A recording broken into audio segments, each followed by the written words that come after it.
대부분의 사람들은 현재 자기가 살고 있는 것보다 더 나은 인생을 살기를 원하고 기대합니다. 그 누구도 지금 내가 현재 살고 있는 것보다 더 못되거나 더 실패하거나 더 문제가 생기거나 더 어렵게 살기를 원하는 분들은 아무도 없을 것입니다. 지금보다 더 나은 삶을 살기를 원하시기 때문에 자녀들이 듣기 싫어하는 잔소리하면서 공부 열심히 해라, 또 좋은 대학 보내려고 좋은 학원 보내기도 합니다. 또 여러분들이 사업이 지금보다 더 잘 되기를 위해서 어떻게 하면 더 잘 될 수 있을까 아마 고민하고 밤잠 못 자고 연구하는 분들도 계실 것 같아요. 직장에서도 요즘 젊은 사람들은 그렇다고 그러네요. 나 많이 필요 없어, 그냥 살던 대로 편하게 살래, 이런 분도 있다고 하지만 아마도 대부분 평생 현재의 직급에서 퇴직하기를 원하는 분은 없을 것입니다. 지금보다 더 나아지고 잘 되기를 기대하고 있는 것이 사람들의 근본적인 마음이죠. 저도 마찬가지입니다. 제가 이제 오랜만에 우리 세종에서는 처음 연구년을 맞아서 좀 쉬면서 어떻게 하면 우리 교회가 더 부흥할 수 있을까? 제가 다 개척하면서 세웠던 그 교회들이 어떻게 복음을 위하여 더 귀하게 쓰임받을 수 있을까? 굉장히 고민하고 또 기도하고 있습니다. 뿐만 아니라 제가 섬기고 있는 그런 성도들 어떻게 하면 더 행복한 신앙생활을 할 수 있도록 제가 도울 수 있을까? 그리고 그 성도 한 사람 한 사람이 지금보다 더 나은 믿음, 더 깊은 헌신, 더 놀라운 축복을 누리도록 만들 수 있을까? 그렇게 고민하며 기도하는 것이 저의 가장 중요한 관심사이기도 합니다.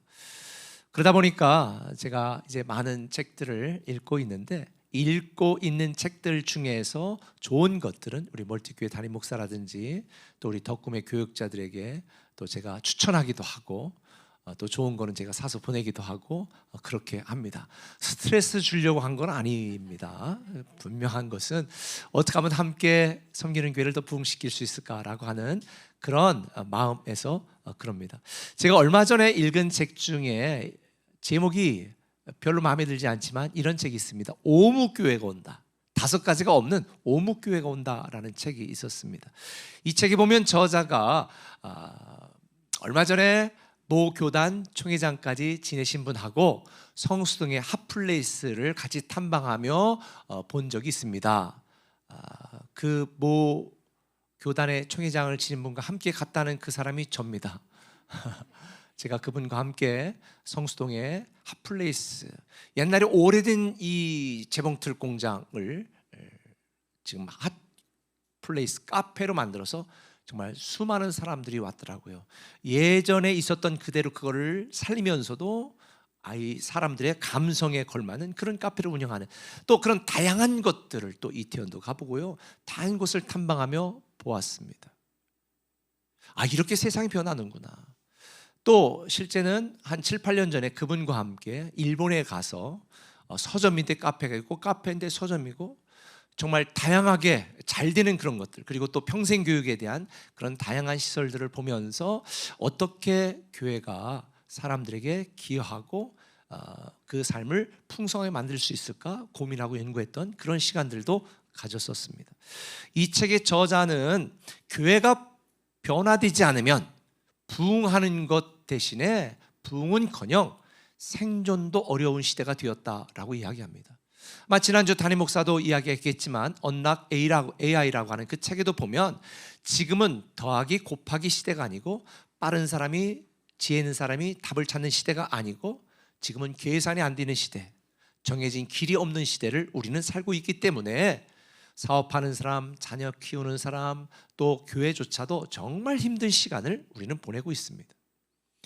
제가 지난주에 우리 교단에 새롭게 목사로 안수받고 인준받는 사람들 4시간 건강한 교회 목회 철학으로 미래적 교회를 세우다라는 제목으로 말씀을 전했는데, 제가 그분들을 보면서 참 안타까운 마음입니다.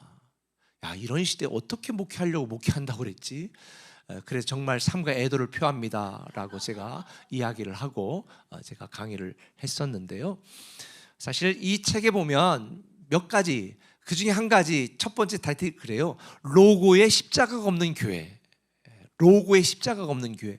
여러분, 옛날엔 첨탑에 십자가가 딱 있었는데 로고에 십자가가 없는 교회라는 거예요. 이건 신학적인 변화를 의미하는 것이 아니라 표현 방식의 변화라고 설명합니다. 목사 아들로 자라고 지금 목사이면서도 디자이너 그리고 또 사업하고 있는 이 저자 입장에서 보면, 오늘 많은 사람들이 교회에 거부감을 갖고 있는 이런 시대적 상황 속에서 어떻게 하면 사람들이 교회에 쉽게 올 수 있도록 만들 것인가, 그러면서 그분은 그렇게 강조를 해요. 일반 사람들에게 거부감을 주는 로고와 외관에서 십자가를 덜 드러내는 대신, 십자가를 없애겠다는 것이 아니라 십자가를 덜 드러내는 대신에 설교나 찬양이나 성례전, 이런 실제 신앙 활동 속에서 복음을 더 강조한다. 실제로 우리 멀티 꿈의 교회 중에 하나인, 제가 5년 전에 개척한 새로운 꿈의 교회가 있습니다. 저 소담동에. 그런데 얼마 전에 이제 지편동에 470평의 종교 부지를 구입하고 이제 교회 건축을 준비하고 있는데, 그 담임 목사님과 건축사하고 이야기하는 중에 담임 목사님이 이렇게 건축사에게 제안했습니다. 우리 교회는 본당을 공연장처럼 설계해 주세요. 그리고 나머지 모든 건물을 문화센터처럼 만들어 주세요. 그래서 주변의 모든 사람들이 마음 놓고 편하게 와서 예수 믿고 변화되어 살아갈 수 있는 그런 교회의 건축을 해주세요. 그래서 문이 닫힌 교회가 아니라 누구든지 어디서든지 접근해 교회에 올 수 있는 이런 형태로 설계해 주세요 라고 이야기했습니다. 실제적으로 요즘 신앙은 있지만 교회 안 나가는 성도들이 많습니다. 한국에는 그런 분들을 가나안 성도, 거꾸로 하면 안 나가 성도, 신앙은 있지만 난 교회를 안 나가겠다, 이런 분들이 꽤 많아졌다라고 이야기합니다. 실제에 미국에도 보면, 제가 죽은 교회를 부검하다라는 책 제목이 너무 파격적이지 않아요? 그런 책도 읽었는데, 지금 2023년도 미국 기준으로 해서 미국에는 기독교 인구의 40%가 디처치드 성도, 그러니까 신앙은 있고 예배는 드리지만 교회는 안 나가는 성도들이다라는 통계가 있었습니다. 그들이 교회를 안 나가고 떠난 주요한 5가지를 그 연구 결과에서 발표하는데 이런 거예요. 한국도 참고할 만합니다. 교회 정치화 및 사회적 보수성에 대한 실망, 그 다음에 교회 내 관계의 상처와 위선, 권위주의에 대한 불만, 교회 꼰대들이 많다는 거죠. 그 다음에 현실의 삶과 교회 설교 사이의 간극에 대한 피로감, 교회는 다니고 교회에서는 신실한데 밖에서는 그렇지 않은 암과 삶이 일치하지 않은 모습에 대한 실망감. 그래서 우리 교회, 또 덕금의 교회도 암이 삶이 되는 걸 강조하지 않습니까? 뿐만 아니라 신학적인 질문과 지적 고민에 대한 교회가 무관심하고 소통 부재. 그래서 우리 덕금의 교회에서, 또 우리 멀티교회도 마찬가지지만 양육 훈련은 굉장히 강조하고 있습니다. 마지막으로 5번째가 뭐냐면, 팬데믹 이후에 온라인 예배로 교회 출석의 필요성을 못 느낀다라고 말하는 거예요. 그런데 교회 다니지 않으면서 신앙생활 할 수는 없는 거예요. 사람이 2가지를 혼자 할 수 없는데, 결혼 혼자 할 수 없고요, 신앙생활 혼자 할 수 없습니다. 왜냐하면 교회는 신앙 공동체이기 때문이지요. 그러면서 저자가 뭐라고 강조하냐면, 오늘 한국 교회는 첫 아들만, 탕자 비유에서 첫 아들만 남아있는 교회다. 집 나간 탕자 같은 둘째 아들도 올 수 있는 교회가 돼야 된다, 그렇게 표현하는 거예요. 교회 문턱을 낮춰야 된다는 거죠. 저는 그래서 목회 시작할 때부터, 제가 한국에서 30년 전부터 그렇게 얘기했습니다. 교회는 복음과 진리와 본질에 위배되지 않는 한, 복음과 진리, 이 본질에 위배되지 않는 한 바꿀 수 있는 것은 다 변화시켜야 된다라고 제가 강조를 했었습니다. 여러분, 교회 시간이, 우리 지금 덕금의 교회는 9시와 11시 이렇게 예배를 드리고 있는데요, 보통 한국 교회 전통적으로 대배 시간은 몇 시였어요? 11시였습니다. 왜 11시가 된 줄 아세요? 예수님이 그렇게 말했나요? 성경적인가요? 아니에요. 청교도, 침례교인들이 청교도거든요. 미국의 남쪽에 미국을 개척할 때 정착한 뒤에 그들의 주 일이 뭐냐면 목축업, 그 다음에 농사였습니다. 그러니까 아침에 일찍 가서 소들 다 사려주고 농사일 다 하고 씻고 교회 갈 수 있는 최적의 시간이 몇 시예요? 11시. 그래 11시가 된 거예요. 근데 지금은 그렇지 않습니다. 소 키우고 양 키우는 분들 별로 없습니다. 빨리 예배 드리고 자기 볼일 보고 싶은 분들도 있어요. 그래서 저는 벌써 몇 년 전부터 주말 예배라고 해서 주일에 일하시는 분들을 위해서 토요일 날 오후 5시에 주말 예배로 주일 예배를 일부처럼 드리기 시작했습니다. 본질은 우리가 예배하고 하나님 앞에 바로 서는 거지 몇 시에 예배 드리냐 이건 본질이 아니거든요. 한 지역, 한 교회, 한 담임 목사에 머물러 있었던 제가 아니 사람들이 있는 곳으로 가야지. 그래서 오늘날의 멀티교회로 다 각각 재정과 행정이 독립되어 있지만 비전과 사명은 하나로 함께 협력하는 그런 멀티교회를 만들고 섬기게 되었고 지금 한국교회 많은 분들이 우리 교회를 배우려고 탐방 오는 분들이 많습니다. 근데 이 책에서 보면 두 번째 이걸 얘기해요. 새벽 예배가 없는 교회. 상상이 됩니까? 새벽 예배가 없는 교회. 기존 전통 교회에서는 새벽 예배가 믿음이 좋은 분들이 하는 새벽 예배. 그러니까 새벽 예배 다니면 믿음이 좋다. 이런 바로미터처럼 여겨졌어요. 그런 의미에서 저는 믿음이 없는 것 같아요. 새벽 기도 잘 안 하거든요. 못 해요. 새벽 기도를 하면 하루가 너무 힘들어지는 거예요. 여러분, 예전에 농경사 할 때는 새벽 기도 드리고 바로 해 뜰 때 일어나갔습니다. 근데 요즘은 12시 전에 자는 분들이 거의 없어요. 그러다 보니까 새벽 기도가 너무 힘든 거예요. 저도 마찬가지거든요. 사실 그 새벽 예배 시간에 나오는 이 포인트가 중요한 것이 아니라 새벽의 첫 시간에 하나님과 친밀한 교제로 묵상으로 시작하는 것이 사실 새벽 예배 본질이거든요.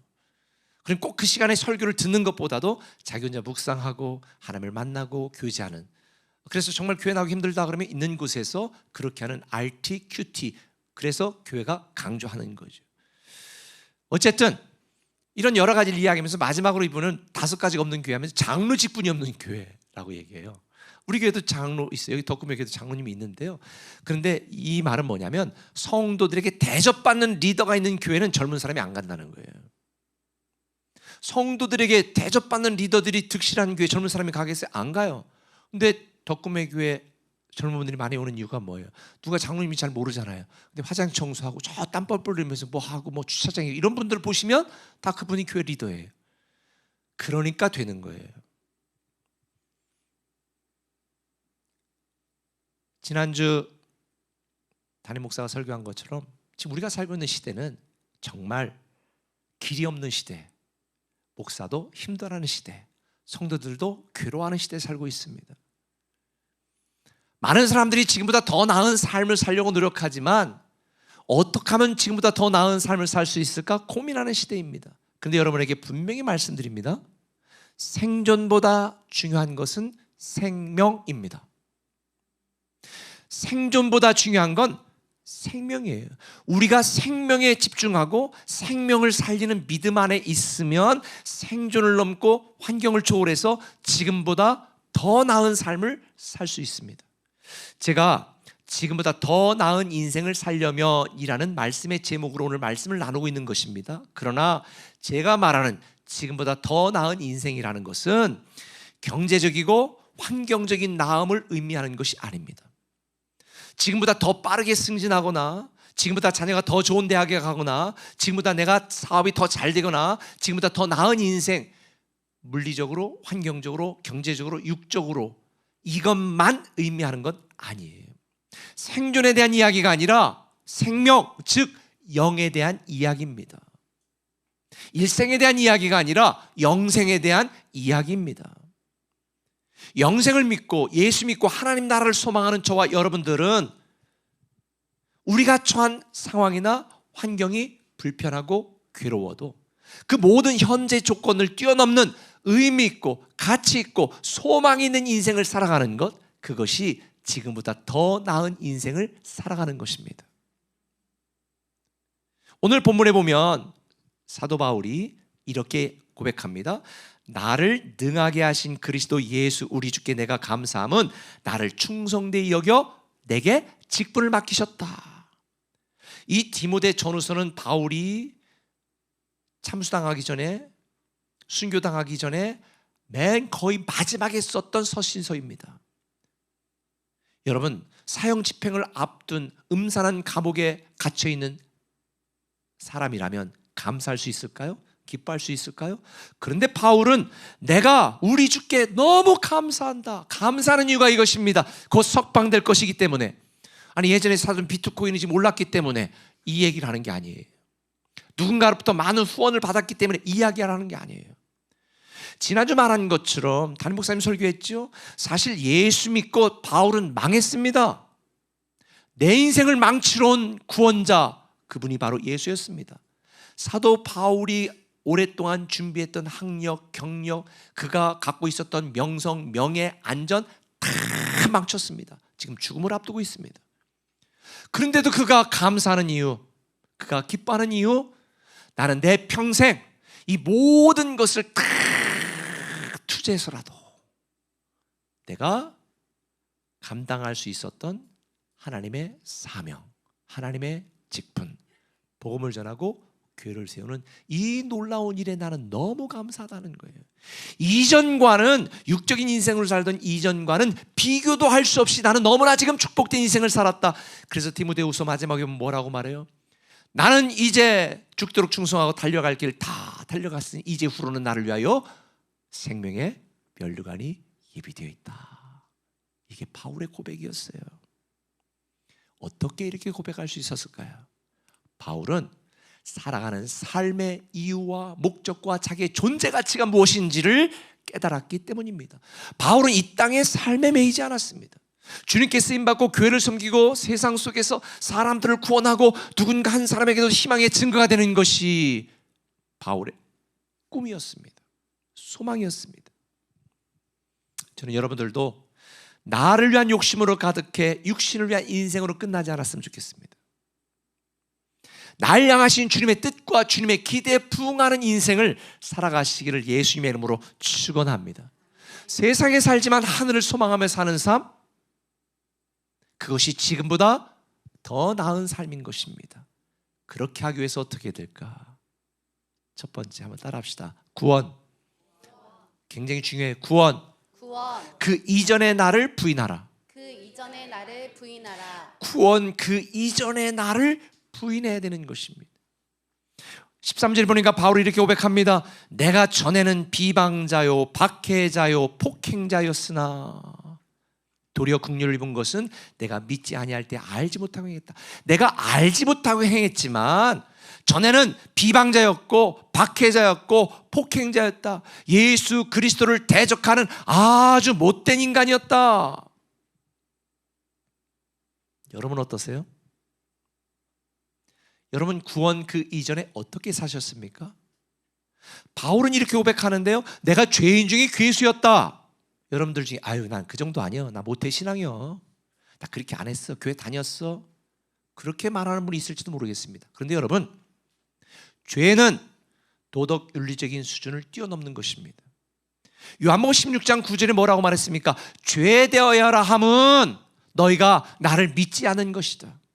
내가 구원자인 것을 믿지 않고 너에 대한 내가 기대와 뜻을 가지고 행하는 것을 믿지 않고 부활한 나를 믿지 않고 이 땅이 전부인 것처럼 그 소망으로 살아가는 그 너의 불신앙이 죄다라고 말하고 있으니 우리는 교회는 다녔을지 모르지만 교회 문화 속에 있었을지는 모르지만 예수 믿기 이전에 구원 그 이전에 나는 악질 인생이었습니다. 하나님을 대적하는 인생이었습니다. 죄악된 인생이었습니다. 그래서 그 죄값으로 죽게 되었던 거예요. 죄의 삭은 사망이라. 그랬던 우리가 주님의 은혜로 구원받아 하나님의 자녀가 되었고 위대한 상속자가 되었습니다. 오늘 본문 14절은 말합니다. 우리 주의 은혜가 넘치도록 풍성하였도다. 그러면서 15절에 그리스도 예수께서 죄인을 구원하시려고 세상에 임하셨다. 이 놀라운 주님의 은혜를 믿음으로 우리는 대가 없이 구원을 받은 것입니다. 이게 작은 일인가요? 여러분이 아무런 대가 없이 구원을 받았습니다. 감당할 수 없는 엄청난 은혜입니다. 제가 정말 축구하는데 몇 달 동안 안 보였던 분이 갑자기 왔어요. 그런데 모자를 쓰고 왔어요. 그랬더니 공무원인데 계단에서 굴러 넘어져가지고 그 다음에 머리가 아파서 가더니 뇌수술을 3번을 했대요. 그러면서 죽을 뻔했는데, 부산에 파견 나가서 근무를 하고 있는데 죽을 뻔했는데 골든타임에 와서 살았다고. 그것도 이 뇌수술을 전문으로 하는 그 병원 있는 쪽에 가서 그분이 자기 살았다 그러면서, 그분이 교회를 다니는지 안 다니는지 모르지만 술 다 마치고 얼마 전에 그럴 때 교회 다니셔야 되겠어요 라고 얘기했대요. 왜? 기적을 경험했기 때문에. 여러분, 우리는 하루를 살아가는 게 기적입니다. 순간을 살아가는 게 은혜입니다. 이런 은혜를 우리가 구원받고 하나님의 자녀가 되었다면 우리는 어떻게 될까요? 구원받기 이전에 그 교만함과 자기 생각과 자기 목표를 위해 살아가야 될까요? 아니에요. 사도 바울이 나는 죄인 중에 괴수였다고 말하는 이유가 뭐예요? 나는 구원받기 이전에 나는 죽었다는 거예요. 나는 구원받기 이전의 나로 살아가지 않겠다는 거예요. 저는 여러분이 구원받기 이전에, 구원 그 이전의 나를 부인하시기를 바랍니다. 구원받기 그 이전에 완악하고 교만했던, 나밖에 모르던 내 정욕과 욕심을 위해 살던 그 나를 십자가에 못 박아야 되는 거예요. 요즘 날씨가 덥잖아요. 운동하거나 땀에 찬 옷을 가지고 와서 딱 벗어놓고 샤워 싹 했습니다. 어떻게 그거 또 입으세요? 그거 또 입으세요? 아, 입는 분이 많으신가 보네. 저는 안 입어요. 바로 세탁기에다 집어 넣어버려요. 그런데 왜 오늘날 성도들은 구원받고 깨끗하게 되었고 하나님의 자녀였으면서도 여전히 구원 이전의 나로 살아가고 있을까요? 왜 예수 믿고도 구원받고도 구원의 기쁨과 하나님을 섬기는 이 축복을 우리가 우리의 삶 속에 누리지 못할까요? 그것은 구원 그 이전의 나를 고집하며 구원 그 이전의 나로 살아가고 있기 때문입니다. 여러분, 이 말 알죠? 모든 길은 로마로 통한다. 여러분, 성을 쌓는 민족은 역사를 보면 다 망했습니다. 그런데 길을 만드는 민족은 세계를 지배했습니다. 여러분들이 하나님의 놀라운 축복을 누리고 구원의 기쁨을, 구원의 감격을 일상에서 경험하기를 원한다면 내가 곧 길이요 진리요 생명이라고 한 예수 그리스도를 따라 길을 가야 우리는 행복할 수 있습니다. 예수님을 믿으면서도 구원을 받았으면서도 여전히 내가 만든 성, 내가 만든 감정의 성, 생각의 성, 고집과 교만의 성 안에 남아있다면 우리는 절대 하나님 자녀의 축복을 누릴 수가 없는 거죠. 분명히 기억하세요. 그 어떤 성도도 구원 이전의 옛사람과는 절대로 함께 갈 수가 없습니다. 그래 성경은 분명히 말합니다. 너희는 유혹의 욕심을 따라 썩어져 가는 구습을 쫓는 옛사람을 벗어버리고 오직 너의 심령이 새롭게 되어 하나님을 따라 의와 진리와 거룩함으로 지으심을 받은 새 사람을 입으라는 거예요. 제가 생수예배 때 설교하면서 이 책도 하나 소개했었는데 90년대생이 온다. 저도 아들들이 둘 다 90년대생인데요 생각이 너무 달라요. 기준이 달라요. 외계인하고 얘기하는 것처럼 느껴질 때도 솔직히 있어요. 서로가 잘못된 건 아닌데 접근 방식이 달라요. 제가 창조 세미나도, 창조 신앙 세미나에서도 얘기했는데 성경은 7일 만에 세상을 창조했다고 말하잖아요. 양자역학의 관점에서 창조주 입장에서 보면 7일이 맞아요. 근데 피조된 우리 입장에서 바라보면 138억 년이 된대요. 이해 못 하시죠? 그러니까 우리가 하나님을 믿어야 되는 거예요. 내 지식으로 이해할 수 있는 게 아니야. 근데 그 책에서 이런 얘기를 했어요. 지금은 이전에 알고 있던 것이 오류가 되는 시대. 내가 지금까지 알고 있던 게 오류가 되는 시대라는 거예요. 모든 것의 기준과 판단의 근거 자체가 달라져 버린 거예요. 옛날에는 직장 가면 무조건 열심히 일했어야 돼요. 요즘 열심히 일 안 합니다. 워라밸이 중요해요. 저 얼마 전에 유튜브 보다가 깜짝 놀랐어요. 러시아하고 우크라이나하고 지금 전쟁하잖아요. 그런데 우크라이나에서 사족 그 보행하는 이 로봇들하고 그 드론으로, 사람은 없어, 그 드론이 러시아 병사들을 포로로 잡아가지고 끌고 오는 장면을 봤어요. 드론으로 딱 보이고 폭탄 떨어뜨리고 그 로버트가 가서 막 총 쏘고 이러니까 러시아 군인이 항복. 그러니까 드론이 보고 가는 대로 따라가라고. 드론이 가는 대로 따라가가지고 사람은 없는데 로버트와 드론이 사람을 생포해서 잡아가더라고. 와, 이런 시대가 됐어요. 터미네이터 영화 다 보셨죠? 그게 지금 현실이 되는 시대로 우리 살고 있는 거 알아요? 얼마 전에 AI 딱 했더니 그만둬 그랬더니 싫어 그러고 계속 계산해가지고 하는. 여러분, 우리가 앞으로 사는 시대는요 정말 두렵고 무서운 시대, 주님이 말한 것처럼 정말 세상의 종말이 다가오는 시대에 우리는 살고 있어요. 그러니 사업하는 분들 힘들죠. 여기 오목구 교회가 온다라는 책에서 보면 요즘 맛집들은 왜 간판이 다 작을까라는 질문을 던져요. 이유가 있대요. 아는 사람만 아는 곳이라는 희소성 전략. 덕구에게 해밀동이 있다는 거 절대 알려주지 마세요. 친한 사람 외에는. 희소성 전략. 그다음에 과시보다는 내밀함과 취향을 중시하는 MZ세대. 그리고 레스토랑은 브랜드가 아니라 경험 공간으로 발전하는 거예요. 경험. 요즘 체험학습도 많잖아요. 스토리가 있는 신앙생활도 마찬가지예요. 우리와 함께 하시는 주님의 능력을 경험하려면 구원 그 이전의 나를 부인해야 됩니다. 자기 주장과 자기 고집으로 교만했던 구원 그 이전의 나를 십자가에 못 박아야 되는 거예요. 솔직히 생각해 보세요. 여러분 똑똑해요? 여러분 지식이 있어요? 여러분이 내린 판단이 다 100% 옳았습니까? 여러분이 내린 판단과 결정의 결과가 오늘 여러분인데 Are you happy? 만족하세요? 행복하시냐고요? 그렇다면 내가 믿을 수 없는 구원 이전에 무지하고 어리석고 지 없는 나를 믿고 따르고 그 판단의 근거를 따라서 행하면 우리의 미래도 뻔한 거예요. 그래서 우리는 나를 구원하신 예수 그리스도 길이고 진리고 생명이시고 지금과는 비교도 할 수 없이 더 나은 인생을 살기를 계획하시고 기대하시고 이끄시는 그 주님 말씀에 순종하고 주님 말씀대로 따라야 되는 거죠. 주님은 오늘 머뭇거리는 저와 여러분에게 분명히 말씀드립니다. 마가복음 8장 34절 누구든지 나를 따라오려거든 자기를 부인하고 자기 십자가를 지고 나를 따를 것이다. 구원 그 이전에 나를 부인하고 구원 그 이전에 욕심 많던 나의 모든 정욕과 욕심 십자가에 못 박지 않으면 주를 따를 수가 없다는 거예요. 예수 믿는 건 이전보다 더 나은 사람이 되는 게 아니에요. Not better person, but new person. 새로운 사람이 되는 거예요. 그리스도 안에 있으면 새로운 피조물, 새로운 존재가 되는 거거든요. 뭐가? 생각이, 가치체계가. 내 생활의 일부만 달라지는 것이 아니라 내 생각이 달라지는 것이고 내 가치관이 달라지는 것이고 내 존재 방식과 삶의 목적이 달라지는 거예요. 예수 믿고도 내 삶의 목적이 달라지지 않았다면 뭔가 문제가 있는 거예요.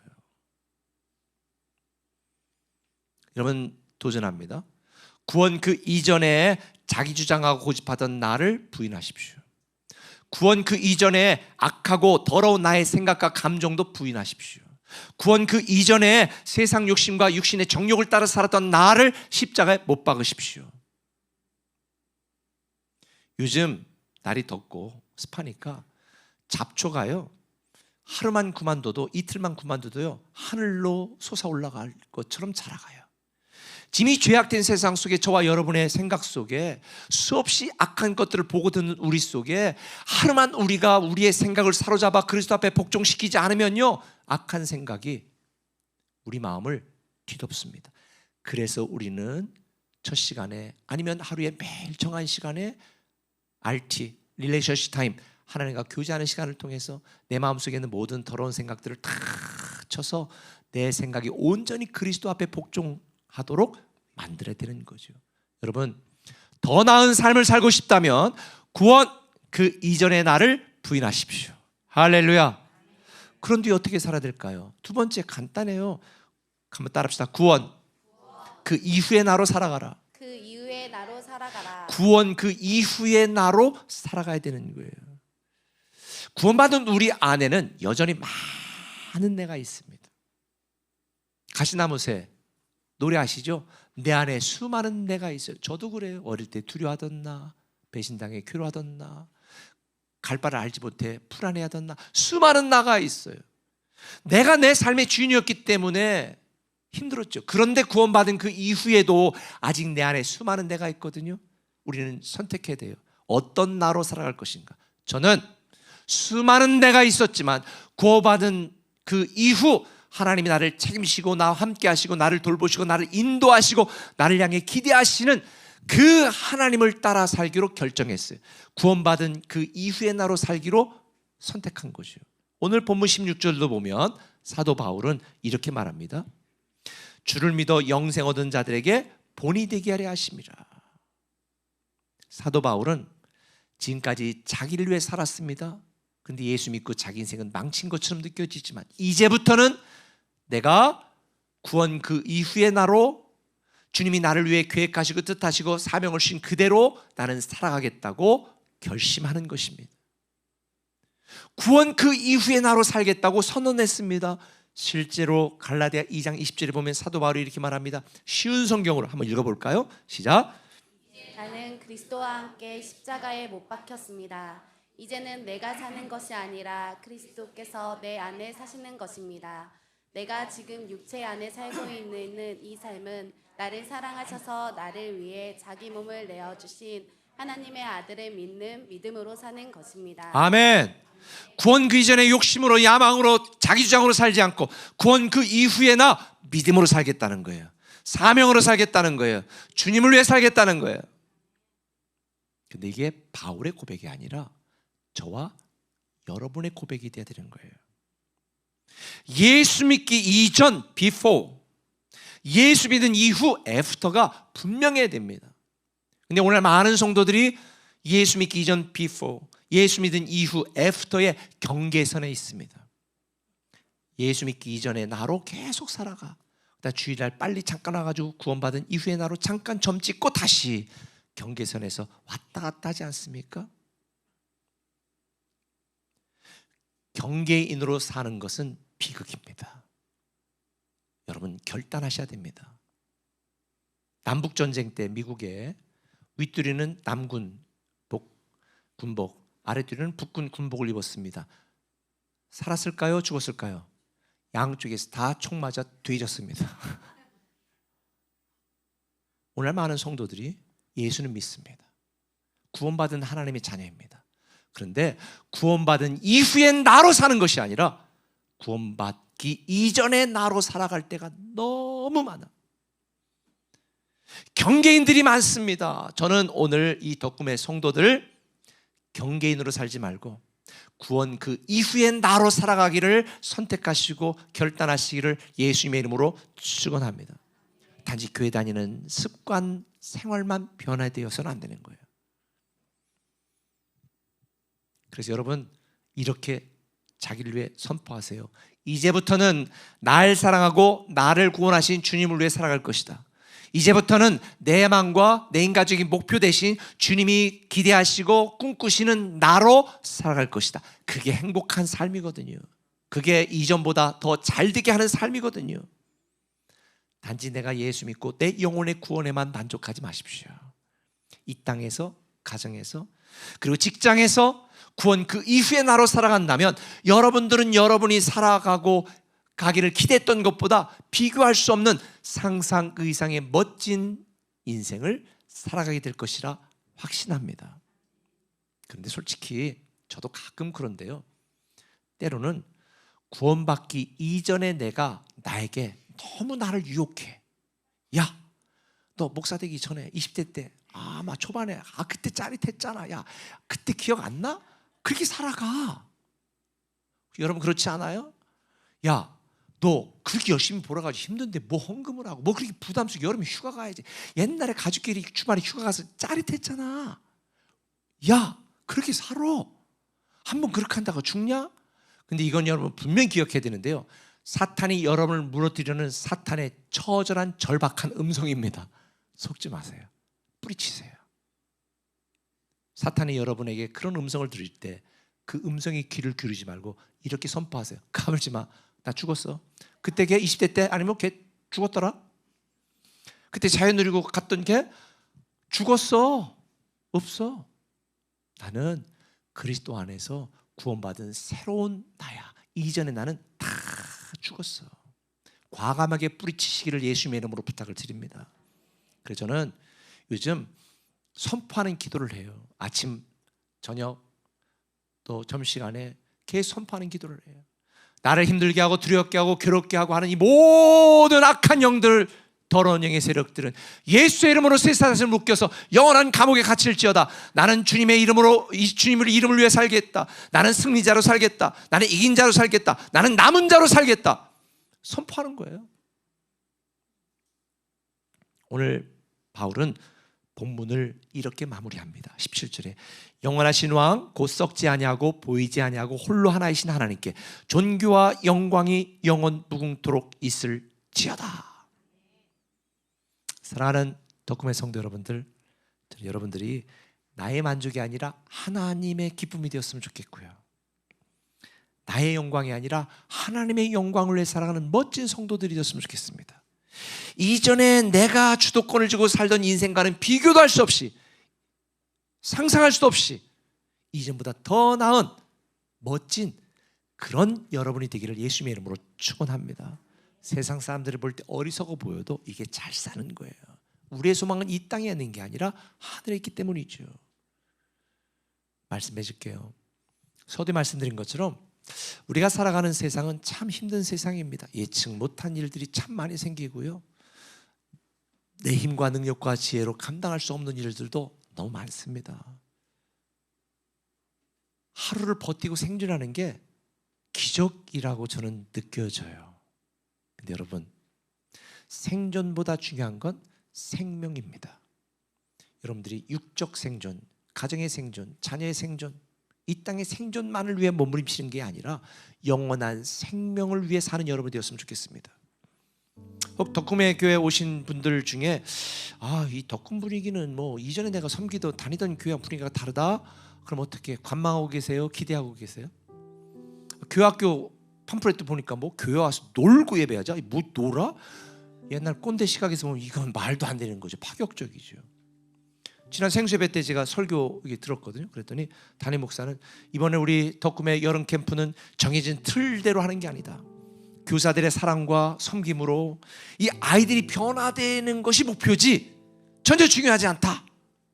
다 바꿔야 된다. 마음이 쏙 들었어요. 그게 덕금 정신이죠.